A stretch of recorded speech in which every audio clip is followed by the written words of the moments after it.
नीतीश कुमार पर एक बार हम फिर से बात कर लेते हैं क्योंकि मंच से उन्हीं की तस्वीर सामने आ रही है। आखिरी वक्त की जो व्यवस्थाएं होती हैं उन्हीं शायद व्यवस्थाओं को देखते हुए समझते हुए और अजीत जी एक बार फिर मैं आपके पास आ रही हूँ। आपने मंत्रिमंडल में कुछ जो इम्बैलेंस है, क्योंकि अभी तक तो हम सब बैलेंस की बात कर रहे थे, एक इम्बैलेंस की बात भी उन्होंने जो उनको दर्द है ना खासतौर पे पूर्वी चंपारण का, तो पूर्वी चंपारण का जो पोटेंशियल मिनिस्टर हो सकता है भविष्य में, वो तो राजनीतिक विश्लेषक बन के बैठे हुए हैं। तो कुछ होगा। अजीत जी अब आप जवाब दे ले। धन्यवाद देवेंद्र जी। अच्छा स्वीकार भी कर रहे हैं, धन्यवाद स्वीकार।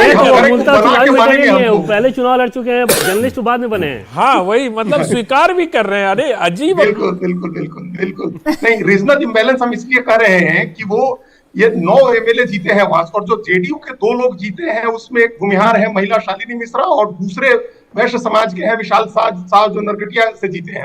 अब वैश्य का ऑलरेडी रिप्रेजेंटेशन इसमें हमको दिख ही रहा है, भूमिहार का रिप्रेजेंटेशन दिख रहा है, तो फिर बीजेपी ने जब नहीं बनाया तो कौन बनेगा? चंपारण क्या बिना रिप्रेजेंटेशन के रह जाएगा? इसलिए हमने एक रिप्रेजेंटेशन की, उसमें ये अब जेडीयू की लिस्ट आती है तो और क्लियर होगा, क्योंकि एलजेपी से भी जो राजू तिवारी थे वो भी बता ही दिया देवेंद्र जी ने कि वो नहीं आ रहे हैं, तो वो इसका मतलब बिना रिप्रेजेंटेशन के रह जाएगा। इतना बड़ा जिला है और पटना हमको लगता है उसके बाद दूसरा सबसे बड़ा जिला है पूर्वी चंपारण, और 12 एमएलए वहां से हैं, जिसमें मिल जाएगा सर, मिल जाएगा। अभी आने दीजिए। अभी तो कुल 36 दिख नहीं रहा। दूसरी बात पवन सिंह की हो रही थी तो उसमें एक बात जोड़े हम कि पवन सिंह के आने के बड़े फायदे हुए। एक नुकसान महाबली सिंह को हो गया काराकाट सीट, हालांकि एग्जैक्टली पवन सिंह की पत्नी के कारण इतना वोट नहीं कटा, लेकिन पवन सिंह की पत्नी वहां चुनाव लड़ गई और इसका नतीजा यह हुआ कि बड़े महाबली नेता है महाबली सिंह, कई बार के एमपी हैं, पुराने नक्सल संगठनों के साथ जुड़े रहे हैं और बहुत मामूली वोट के अंतर से काराकाट सीट पर हार गए वो चुनाव। वहां पवन सिंह की पत्नी ज्योति सिंह चुनाव लड़ गई थी, तो खैर वो पवन सिंह की बात चल रही थी तो वो एक छिपक आ गया था उसमें।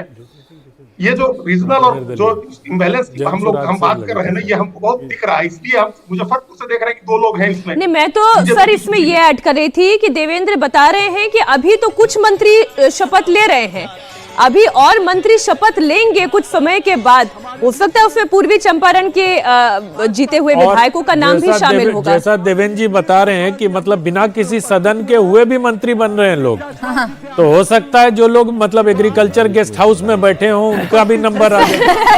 एक बार फिर से मंच की तस्वीरों पर आ जाते हैं।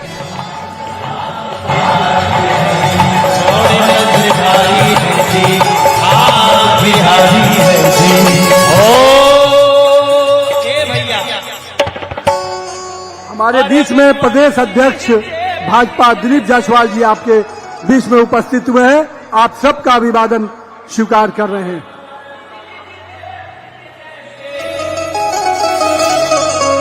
बाकी क्रांतिकारी है आप लोग गाई जा, हमनी के तो गा चुकल बनी जा। कुंवर सिंह जेपी जैसे बाकी क्रांतिकारी है जी। हाँ हम बिहारी है जी, थोड़े संस्कारी है। और एक लाइन जो हम पवन के गावत सुननी है वो प्रोग्राम में। देखिए अभी फिलहाल मंच पर वीवीआईपीज के पहुंचने का सिलसिला जारी है और मनोज तिवारी जिन्होंने अपने गाने के जरिए एक सेंटिमेंट पैदा करने की कोशिश की, एक इमोशनल कनेक्ट पैदा करने की कोशिश की, वो भी उस गाने को वहां दोहराते हुए नजर आ रहे हैं। मंच पूरी तरीके से सज चुका है, नेता पहुंच रहे हैं, थोड़ी देर में शपथ ग्रहण कार्यक्रम की शुरुआत होगी।